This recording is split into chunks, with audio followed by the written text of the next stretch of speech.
Now I know you've seen me put a little loop of track together before, so you may be asking why I haven't progressed beyond this stage after I've already covered this in one of my earlier videos. Well, that's because the point of this test isn't just about running my local round one small loop. I'm now starting to think about running 2 loops simultaneously, which means working out all the technicalities of doing this. As usual, my approach to model railways, like any of my other hobbies, is something of a suck it and see strategy.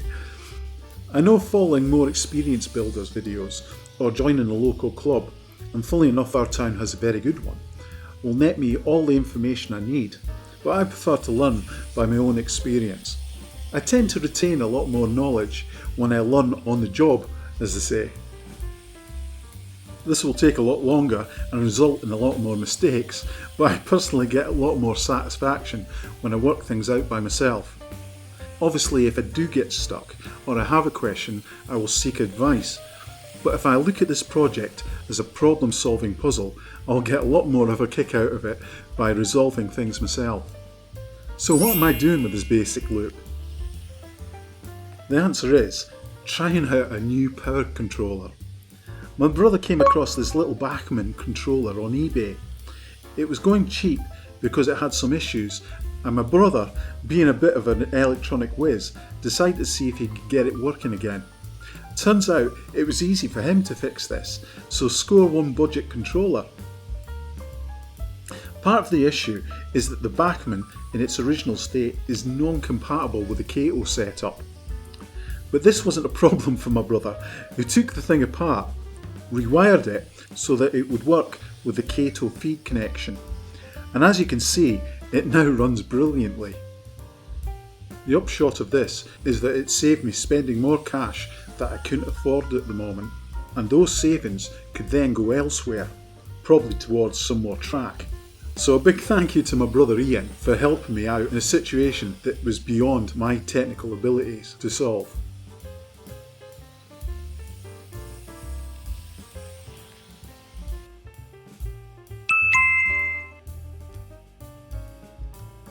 Now I have 2 controllers. That means I can run 2 trains on 2 separate tracks. This was another little first for me, and it was very satisfying watching trains whizzing round concentric circles of track at the same time. I have a somewhat vague plan in mind as to how I'd like to set up my first layout using these 2 loops. The outer loop would be my regional main line carrying longer passenger traffic, and the inner loop would represent my local district line. Of course, I'm just riffing here. As you can see here, I've already got my longer passenger train, which is a lovely KATO Kaiha 181 DMU. This will circulate at regular intervals round my longer line. I'm pretty satisfied with this 2-track setup. My new controller works well and importantly is pretty compact, so this is another task successfully completed.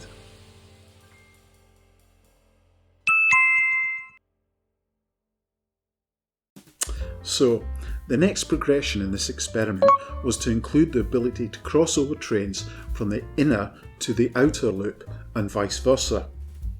To do this, I procured a KATO 20231 double track right hand cross turnout.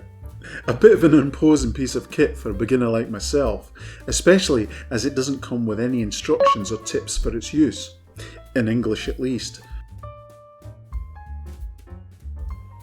Practice and a good memory is perhaps key to using these more complex turnout units. The one disadvantage I had in this case was deciding to operate these sections manually without the use of the KATO switch units. These little gadgets would have at least given me a visual clue as to which of the dual turnouts were in what orientation. Time and again I forgot whether my turnouts were open or closed, or whatever the correct technical designation is for point operations.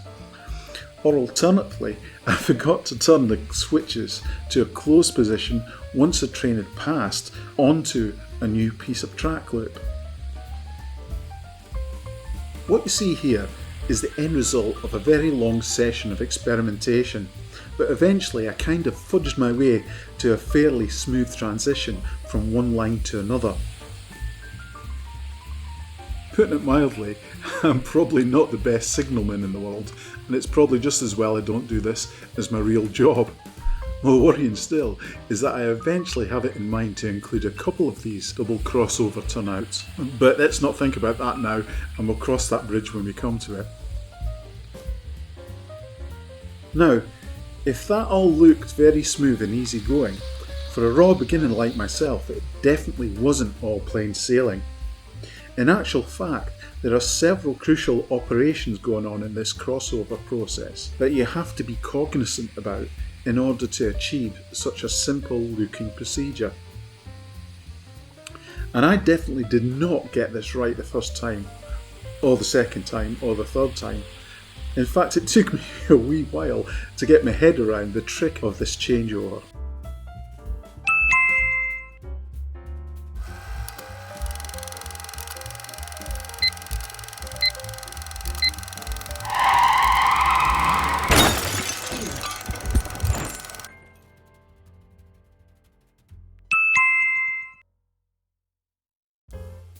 Now, I must admit that the problems I came across were probably due to my inexperience, plus the fact that I had not researched the use of this specialist piece of track before I tried to use it. That I managed to muddle through and come up with a working method for its use does not mean that I'm doing this properly, and no doubt I'll be inundated with rebukes for my incompetence in this video's comments. However, by balancing the speed, and by that I mean the power being directed between the two separate track loops, I managed to create a deceptively uninterrupted transition through the crossover with practice. This is all down to trial and lots of error. One of the problems that I had consistently was when I attempted to transfer a loco from loop A, which was running at a medium speed, over to loop B, which might be running at a slow speed. There was a possibility of derailments, hence I found the balancing of the speed made for a smooth changeover. Now, I suspect this isn't a long-term solution, as I will probably want to vary the speeds of locos from one to another of the two tracks. However, I found a video on YouTube by Micah Gray that explains a simple modification which can, perhaps, solve this problem. We'll have to see. Like I say, I'm new to all this.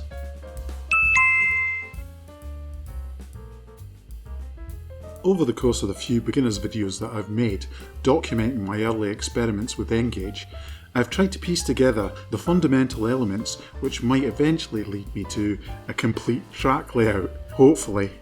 So far I've set up basic single track loops, then simple turnouts leading to small sidings, and now I've dabbled with a dual track arrangement, including a set of crossover points. So logically, the next step in my beginner's shenanigans would be to combine all of these parts into one slightly more intricate combination.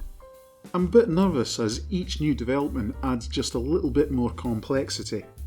I feel like I'm one of those plate jugglers having to oversee a growing number of simultaneous operations. But I guess that's the challenge and fun of running a model railway layout. The next episode of Milgeekachu will be a very interesting one, or a complete farce, depending on how things go. But there you are, that's the way I do things. Thanks very much for watching and putting up with my chaotic way of doing things.